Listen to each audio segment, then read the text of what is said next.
To the prelims booster session. आज का पहला टॉपिक है draft UGC norms for foreign universities. तो गवर्नेंस के लिए टॉपिक इंपॉर्टेंट है।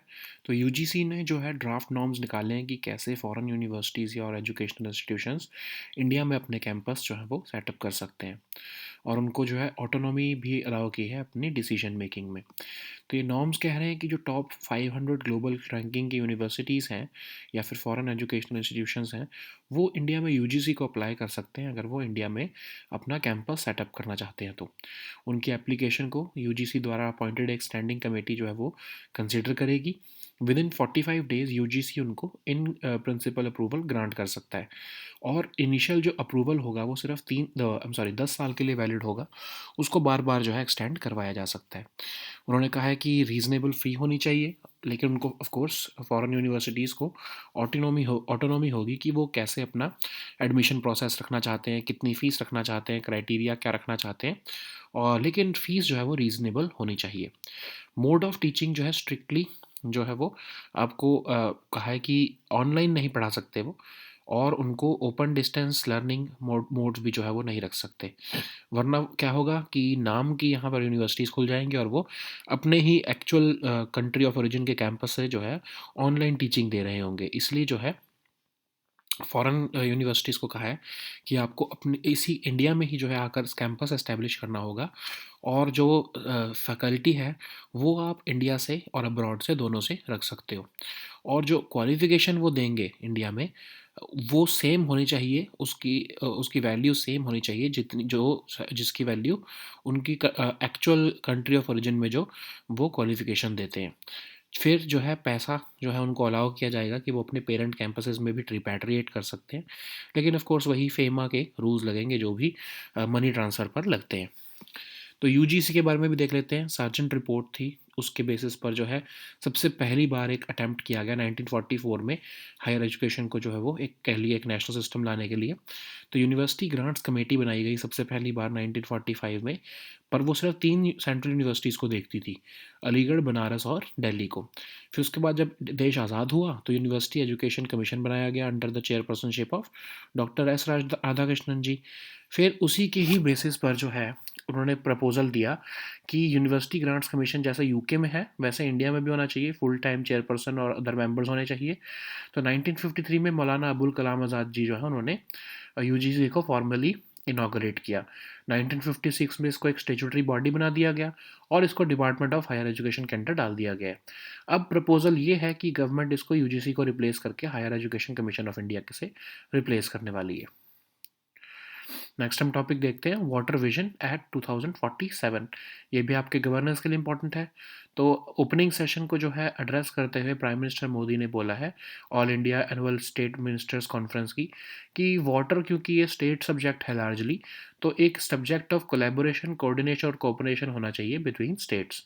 तो एंट्री 17 जो है स्टेट लिस्ट की वो वाटर से रिलेटेड सब्जेक्ट से डील करती है, लेकिन याद रखो एंट्री 56 भी है यूनियन लिस्ट में, जिसमें सेंट्रल गवर्नमेंट को भी रेगुलेट करने की पावर दी गई है। किस चीज़ को? इंटर स्टेट रिवर्स को, रिवर वैलीज़ को। ठीक है, तो अब का जो आर्टिकल 21 ऑफ द कॉन्स्टिट्यूशन है वो भी आपको right to access to clean drinking water देता है। ये डायरेक्टली तो नहीं मेंशन है, बट ये राइट टू फूड या राइट टू क्लीन एनवायरनमेंट जो आपके राइट टू लाइफ के पार्ट है उससे हम डिराइव कर सकते हैं। ठीक है, तो अगर हम लार्जली देखें तो वाटर एक तरह से स्टेट का ही सब्जेक्ट है। अब इंडिया में वाटर की क्या वैल्यू है? 18% ऑफ द वर्ल्ड पॉपुलेशन रहती है, लेकिन सिर्फ 4% ऑफ वाटर के रिसोर्सेज हैं। तो basically fast depleting natural resource है हमारे लिए। स्टेट्स जो हैं वो आपस में फाइट करती रहती हैं रिवर वाटर के लिए। तो वाटर क्योंकि स्टेट सब्जेक्ट है, तो सेंट्रल वाटर कमीशन के थ्रू जो है यूनियन गवर्नमेंट सिर्फ एक एडवाइजरी रोल ही प्ले कर सकती है। जबकि अशोक चावला पैनल की जो है कमेटी की रिकमेंडेशन ये है कि वाटर को जो है कंकरेंट लिस्ट में जो है डाल देना चाहिए, ताकि जो है यूनियन गवर्नमेंट भी जो है इस पर लॉज बना सके थ्रू पार्लियामेंट। नेक्स्ट हम टॉपिक देखते हैं Y20 समिट। गवर्नेंस के लिए, इंटरनेशनल रिलेशंस दोनों के लिए इंपॉर्टेंट है। तो मिनिस्टर ऑफ यूथ अफेयर्स जो है उन्होंने अभी थीम्स ऑफ Y20 समिट उसका लोगो और वेबसाइट को लॉन्च किया है। तो ये Y20 समिट क्या है? ऑफिशियल यूथ एंगेजमेंट ग्रुप है G20 का, और वर्ल्ड का लार्जेस्ट और मोस्ट एडवांस्ड इकोनॉमीज़ का एक तरह से फोरम है। इसमें जो है यंग लीडर जितने भी होते हैं वो ग्लोबल चैलेंजेस को डिबेट करने आते हैं। फिर इंडिया का फोकस इस बार इसमें ये रहने वाला है कि जितने भी यंग लीडर्स हैं अक्रॉस द ग्लोब उनको इकट्ठे बुलाया जाए और ग्लोबल यूथ लीडरशिप और पार्टनरशिप के ऊपर जो है फोकस रखा जाए। नेक्स्ट हम टॉपिक देखते हैं पर्पल फेस्ट। सोशल इश्यूज़ के लिए इंपॉर्टेंट है। तो पहली बार एक इंक्लूसिव फेस्टिवल हो रहा है, उसका नाम है purple fest celebrating diversity. Basically इसमें ये शोकेस किया जाएगा कि हम सब कैसे इकट्ठे आ सकते हैं और स्पिरिट ऑफ इंक्लूजन को हम कैसे फर्दर कर सकते हैं। तो Goa state commission for persons with disabilities जो है वो इसको होस्ट करने वाले हैं in association with directorate of social welfare and entertainment society of Goa. ठीक है। नेक्स्ट हम टॉपिक देखते हैं नीलगिरी बायोस्फीयर रिजर्व। एनवायरनमेंट के लिए टॉपिक इंपॉर्टेंट है। तो एक रिसेंटली पेपर पब्लिश किया गया है कंजर्वेशनिस्ट द्वारा, जिसमें कहा है कि जो एशियन एलिफेंट है वो अपना मोस्ट ऑप्टिमल हैबिटेट जो है वो लूज़ करता जा रहा है नीलगिरी बायोस्फीयर रिजर्व में। तो कहा जा रहा है कि ह्यूमन सेटलमेंट और क्रॉप कल्टीवेशन की वजह से ऐसा हो रहा है। तो नीलगिरी बायोस्फीयर रिजर्व जो है वो आपके बहुत सारे जो है इकोसिस्टम्स को रिप्रेजेंट करता है, जैसे ट्रॉपिकल एवरग्रीन फॉरेस्ट, माउंटेन शोलाज या grassland, semi evergreen forest, thorn forest, moist deciduous forest etcetera. अब ये आपके केरला और तमिलनाडु दोनों में फैला हुआ है। हिली टेरेन से लेके मीडोज तक यहाँ पर जो है वो आपको देखने को मिल जाएंगी। बहुत सारे एनिमल्स जैसे नीलगिरी तहर, नीलगिरी लंगूर, स्लेंडर लॉरेस, ये सब आपको देखने को मिल जाएंगे। ट्राइबल पॉपुलेशन भी है यहाँ पर है। टोडास, कोटास, इरुलास, कोकोरुम्बास, ये सारे आपको जो है नेटिव्स आपको देखने को मिलेंगे। अब इसी नीलगिरी बायोस्फीयर रिजर्व में ही Mudumalai wildlife sanctuary, Wayanad wildlife sanctuary, Bandipur national park, Nagarhole national park, Mukurthi national park और साइलेंट वैली नेशनल पार्क आपको देखने को मिलते हैं। सो नेक्स्ट हम टॉपिक देखते हैं रबर प्लांटेशन। तो ये आपके इकोनॉमी के लिए इंपॉर्टेंट है। तो एक स्टडी जो है वो कह रही है कि ट्रॉपिकल फॉरेस्ट को नेचुरल रबर प्लांटेशंस बनाया जा रहा है त्रिपुरा में। उससे नॉन ह्यूमन प्राइमेट स्पीशीज़ और वेजिटेशन जो है वो इम्पैक्ट हो रही है। तो ऑफ कोर्स आपके इकोनॉमी के साथ साथ एनवायरनमेंट के लिए भी टॉपिक इंपॉर्टेंट है ये। तो अब इसमें कहा गया है कि जो नेचुरल रबर है उसकी जो प्लांटेशन है वो बढ़ती जा रही है, क्योंकि उससे इकोनॉमिक बेनिफिट्स होता है ग्रोवर को या फिर फार्मर्स को। तो नेचुरल रबर जो है वो एक पॉलीमर है जो कि आइसोप्रेन नाम के केमिकल मॉलिक्यूल से बनता है। एक्चुअल में तो ये अमेजोन बेसिन का नेटिव है, लेकिन इसको धीरे धीरे ट्रॉपिकल बेल्ट्स ऑफ एशिया और अफ्रीका में इंट्रोड्यूस किया गया था लेट 19th सेंचुरी में। रबर ट्रीज़ को मॉइस्ट और ह्यूमिड क्लाइमेट चाहिए होता है, जहाँ पर रेनफॉल 200 सेंटीमीटर से ज़्यादा हो। इक्वेटोरियल क्लाइमेट में सबसे बेटर ये ग्रो करते हैं। और रबर ट्रीज़ जो है वो वेल ड्रेन और वेदर सॉइल्स चाहिए होती हैं। ठीक है। टेम्परेचर अबव 25 डिग्रीज चाहिए होता है। अब रबर प्लांटेशन अगर हम इंडिया में देखें तो वर्ल्ड का लार्जेस्ट प्रोड्यूसर है इंडिया रबर का, और थर्ड लार्जेस्ट यूज़र भी है नेचुरल रबर का। ठीक है। नेक्स्ट हम टॉपिक देखते हैं दीपोर बील। ये एनवायरमेंटल टॉपिक इंपॉर्टेंट है। तो रिसेंटली असम कैबिनेट ने अप्रूवल दिया है एलिफेंट अंडरपासेस बनाने का आपके दीपोर बील के बाउंड्रीज के आसपास। तो दीपोर बील जो है ये आपके परमानेंट फ्रेश वाटर लेक है, और बर्ड सेंचुरी भी है। कामरूप डिस्ट्रिक्ट असम में पड़ती है। रिवररीन वेटलैंड भी है। इसको 2002 में रामसर साइट डिक्लेयर कर दिया गया था। तो अभी तक ये अकेली रामसर साइट है असम में। तो यहाँ पर माइग्रेटरी आपको बर्ड्स देखने को मिलते हैं। सबसे ज़्यादा जो है कंसंट्रेशन ऑफ एक्वेटिक बर्ड्स यहाँ पर आपको देखने को मिलेंगे। इसको 2021 में इन्वायरमेंट मिनिस्ट्री ने इको सेंसिटिव जोन भी डिक्लेयर किया था। नेक्स्ट हम टॉपिक देखते हैं सोडियम टेट्रा फ्लोरोब्रेट। तो रिसेंटली साइंटिस्ट जो हैं आपके institute of nano science and technology Mohali के, उन्होंने एक इलेक्ट्रोलाइट नाम सोडियम टेट्रा फ्लोरोब्रेट को जो है वो इंट्रोड्यूस किया है, जिससे अमोनिया सिंथेसिस अच्छी तरह से हो सकेगी। तो जनरली जो है अमोनिया के सिंथेसिस में प्रॉब्लम क्या होती है कि वो उसकी पुअर सॉल्युबिलिटी होती है नाइट्रोजन की। तो इसलिए यही इस इलेक्ट्रोलाइट को इंट्रोड्यूस किया गया है जो एज अ को कैटलिस्ट काम करेगा और इलेक्ट्रोकेमिकल अमोनिया सिंथेसिस को ज़्यादा एफिशिएंट बना देगा। जिससे क्या होगा कि हम आपकी इंडस्ट्री के लिए जो हम ग्रीन एनर्जी या ग्रीन हाइड्रोजन जो है उसको प्रोड्यूस करने में हमें हेल्प हेल्प मिलेगा। अब ये सोडियम टेट्राफ्लोरोबोरेट है क्या? एक सॉल्ट है जो कि कलरलेस है या फिर वाइट वाटर सॉल्युबल है, और ये वाटर में सॉल्युबल होता है ऑफ कोर्स, लेकिन ये आपके ऑर्गेनिक सॉल्वेंट्स में कम सॉल्युबल होता है। तो इलेक्ट्रोलाइट्स का रोल क्या होता है? इलेक्ट्रोलाइट्स जो है वो ऐसे सब्सटेंस होते हैं जो इलेक्ट्रिसिटी को कंडक्ट करते हैं, जैसे आपका एसिड्स, बेसिस या सॉल्ट्स, ये सबसे मोस्ट कॉमन जो है इलेक्ट्रोलाइट्स हैं, और इसके थ्रू हम जो है जो है आपका इलेक्ट्रोलिसिस करते हैं। बेसिकली आपके हाइड्रोजन और ऑक्सीजन जो है, जैसे वाटर से अलग करना या फिर हाइड्रोजन को अलग करना किसी भी सब्सटेंस है, उसमें हम इलेक्ट्रोलाइट का यूज़ करते हैं। नेक्स्ट हम टॉपिक देखते हैं, fair and remunerative price. Economy के लिए टॉपिक इंपॉर्टेंट है। तो शुगर फेन फार्मर्स जो है वो हरियाणा में प्रोटेस्ट कर रहे हैं, क्योंकि वो फेयर एंड रेम्यूनरेटिव प्राइस जो है शुगर केन के लिए ज़्यादा मांग रहे हैं। तो ये फेयर एंड रेम्यूनरेटिव प्राइस क्या होता है? मिनिमम प्राइस जिस पर शुगर केन जो है वो शुगर मिल्स जो है फार्मर से परचेज करती हैं, उसको हम FRP कहते हैं। यूनियन गवर्नमेंट फिक्स करती है on the recommendation of commission for agricultural cost and prices. तो जो FRP है शुगर केन का, वो शुगर केन कंट्रोल ऑर्डर से डिसाइड किया जाता है, और बहुत सारे फैक्टर्स को जो है डिसाइड करके जो ये यूनियन गवर्नमेंट जो है ये प्राइस को डिसाइड करती है। तो इससे क्या होता है कि फार्मर्स को कितना शुगर मिल्स जो है वो पैसा देंगी, और कितना मार्जिन फार्मर्स के पास मिलेगा, तो उस ये आपके FRP से ही इंट्रोड्यूस अश्योर होता है। लेकिन कुछ स्टेट्स हैं वो FRP के अलावा स्टेट एडवाइज प्राइस भी देती हैं, तो बेसिकली जनरली आपके ये FRP से ऊपर ही होता है। नेक्स्ट हम टॉपिक देखते हैं, national single window system. Economy के लिए, गवर्नेंस दोनों के लिए इंपॉर्टेंट है। तो नेशनल सिंगल विंडो सिस्टम जो है उसने एक न्यू माइलस्टोन अचीव किया है, 75,000 अप्रूवल्स दे दिए हैं। तो ये डिजिटल प्लेटफॉर्म है, आपको बिजनेस रिक्वायरमेंट्स में क्या क्या अप्रूवल्स चाहिए उसके लिए गाइड करने के लिए इसको बनाया गया है। 26 सेंट्रल गवर्नमेंट डिपार्टमेंट्स और 19 स्टेट गवर्नमेंट जो हैं वो इस पर ऑन बोर्ड हो चुकी हैं। गवर्नमेंट से बिजनेस को क्लियरेंसेस कैसे मिलेंगी, कौन कौन सी मिनिस्ट्रीज इन्वॉल्व होंगी, कौन कौन से डिपार्टमेंट्स इन्वॉल्व होंगे, वो सब इस पर आपको देखने को मिल जाएगा, और इसके थ्रू ही आप अप्रूवल ले सकते हो। तो कहने को आप इसको कह सकते हो कि ये होल ऑफ गवर्नमेंट अप्रोच को फॉलो कर रहा है, और एक ही जगह पर आपको सारे अप्रूवल्स जो है वो मिल जाते हैं। नेक्स्ट हम टॉपिक देखते हैं, GDPR।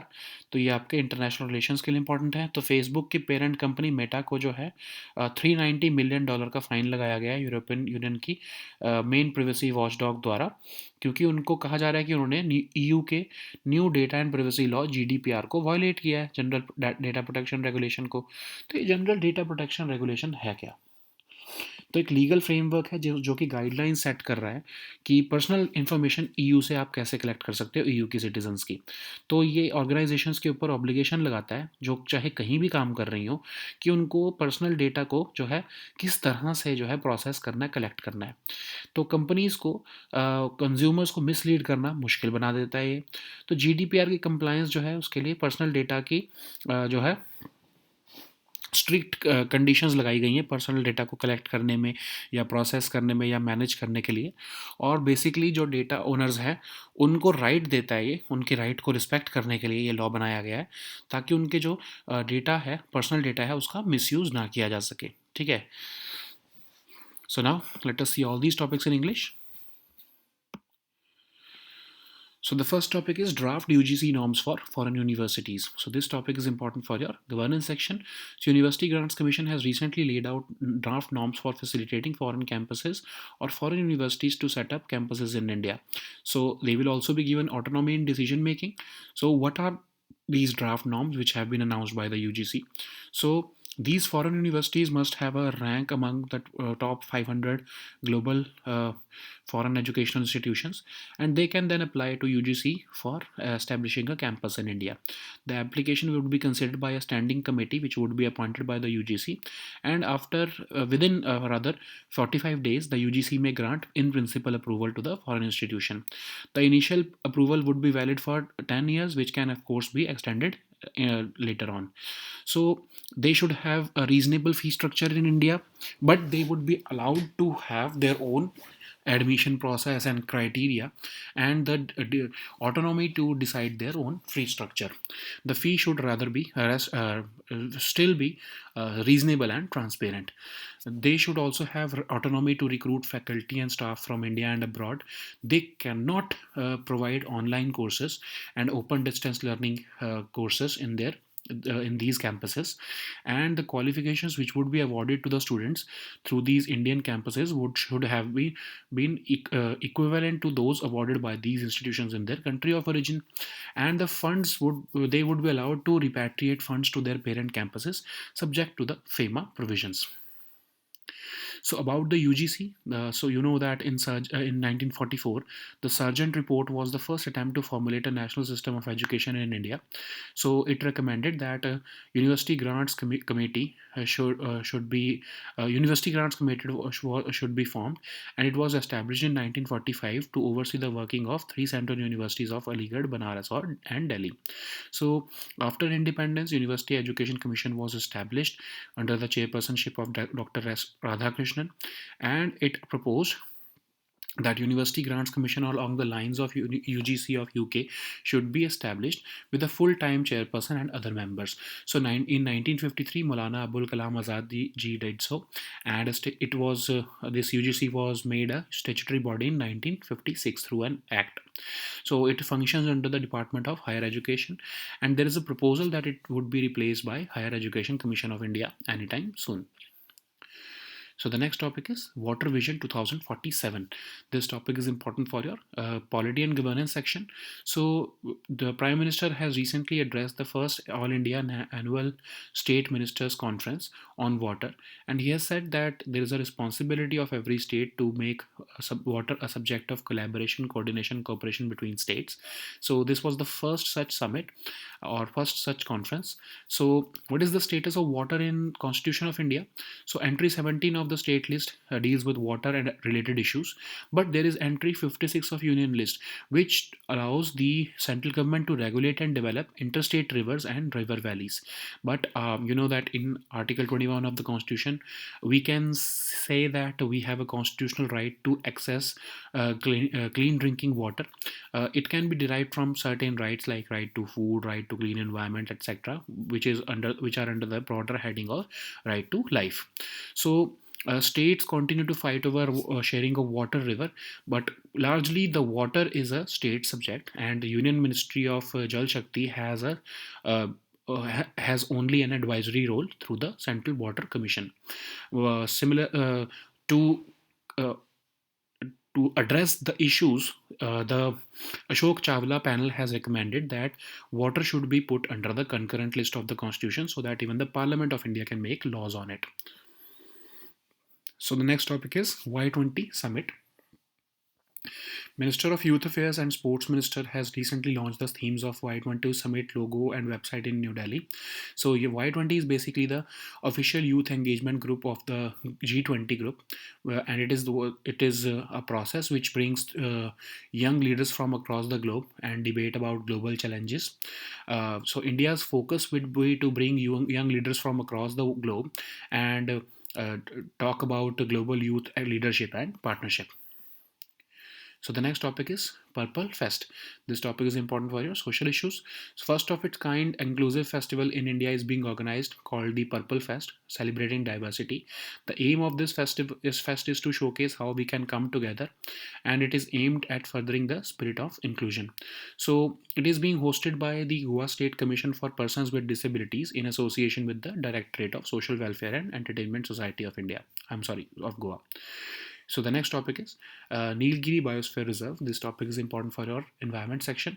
So recently a paper was published by a conservationist, and it has said that Asian elephant has lost most of its optimal habitat in Nilgiri Biosphere Reserve due to human settlements and crop cultivation. So this Nilgiri Biosphere Reserve is an ecosystem. It creates a spectrum of ecosystem such as tropical evergreen forest, montane sholas, grasslands, semi-evergreen forest, even thorn forests. It is spread over Kerala and Tamil Nadu, and it consists of hilly terrain to the meadows, and animals like Nilgiri Tahar, Nilgiri Langur, etc. can be found here. Tribal groups like Todas, Kotas, Irulas, etc. are native to the reserve. This Nilgiri Biosphere Reserve consists of Mudumalai, Wayanad, Bandipur, Nagarhole, and Mukurthi National Park, and even Silent Valley National Park. So the next topic is rubber plantation. This topic is important for your economy and environment, both sections. So recently a study has found out that turning tropical forest into natural rubber plantations in Tripura is negatively impacting non-human primate species and vegetation in the region. So you know that natural rubber has become important because it brings economic benefits for the growers. So natural rubber is a polymer which is made up of a chemical called isoprene, and it is native to it was actually native to Amazon basin, but it was introduced to the tropical belts of Asia and Africa in late 19th century.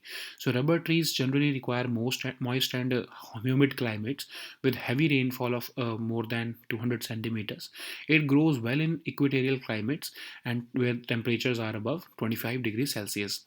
It also requires well drained and weathered soils. So India is the world's largest producer and third largest user of natural rubber. So the next topic is Deepore Beal. This topic is important for your environment section. Recently, Assam cabinet has approved construction of elephant underpasses along the boundary of Deepore Beal, which is a permanent freshwater lake and a bird sanctuary in Kamrup district of Assam. It's a riverine wetland also. It was designated as a Ramsar site in 2002, and it is the only Ramsar site in Assam. It is one of the largest stages of migratory flyways, and it also consists of some of the largest concentration of aquatic birds in Assam. And in 2021, it was declared as a eco-sensitive zone by the Environment Ministry. So the next topic is sodium tetrafluoroborate. This topic is important for your science and tech section. So scientists from Institute of Nanoscience and Technology, Mohali, have introduced a new electrolyte called sodium tetrafluoroborate, and it will help us to make electrochemical ammonia synthesis even more efficient. So electrical ammonia synthesis is largely limited by the poor solubility of nitrogen. That's why a new electrolyte called sodium tetrafluoroborate will work here as a full-fledged co-catalyst, and it will help in making electrochemical ammonia synthesis more efficient, which is of course used for producing green energy or even green hydrogen. So sodium tetrafluoroborate is a salt which forms colorless and white water-soluble crystals, and it is of course less soluble in organic solvents. So what is the need of an electrolyte? So basically electrolyte is a substance which forms a solution, and it conducts electricity so that we can make hydrogen, or we can rather uh, uh, use it to separate two gases or two liquids using electrolysis process. Okay, so generally acids, bases and salts are the most common electrolytes. So the next topic is fair and remunerative price. This topic is important for our economy section. So recently, sugarcane farmers in Haryana sat on dharna, seeking hike in the crops sugarcane's price support. So fair and remunerative price is the minimum price at which sugarcane has to be purchased by sugar mills from farmers. It is fixed by the union government based upon the recommendation of Commission for Agricultural Costs and Prices. FRP of sugarcane is determined by Sugarcane Control Order of 1966, and FRP is arrived by taking into account various factors like cost of production, demand, supply situation, etc., and it assures a margin to farmers irrespective of whether sugar mills are making a profit or not. So some states like Punjab, Haryana, Uttarakhand, etc., they also announce their own state advised price, which is generally higher than the FRP. So the next topic is national single window system. This topic is important for your governance and economy sections both. So national window system has reached a new milestone by crossing 75,000 approvals. So national single window system is a digital platform to guide how one can take approvals for their business, and 26 central departments and 19 state governments have uh, onboarded themselves on this platform, and it provides government to business clearances from various ministries and departments. We can say that it is an epitome of whole of government approach on which through which all the government ministries and departments have come on a single platform, so that businesses can take approval from all of them at once, and they can get information from them also. So the next topic is GDPR. This topic is important for our international relations. So Facebook's parent company Meta has recently been slapped with two sets of fines totaling $390 million for violating the GDPR law. So it is a new data and privacy law of EU. You know that. So general data protection regulation basically are sets of guidelines for the collection and processing of personal information of citizens of EU. It was introduced in May 2018, and it imposes obligations into organizations who are working anywhere but dealing with the people of EU.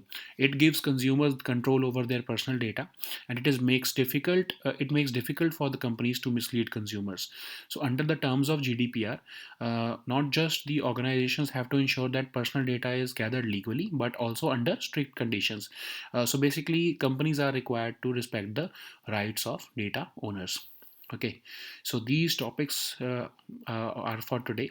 We'll meet next time with new topics. Until then, goodbye and take care.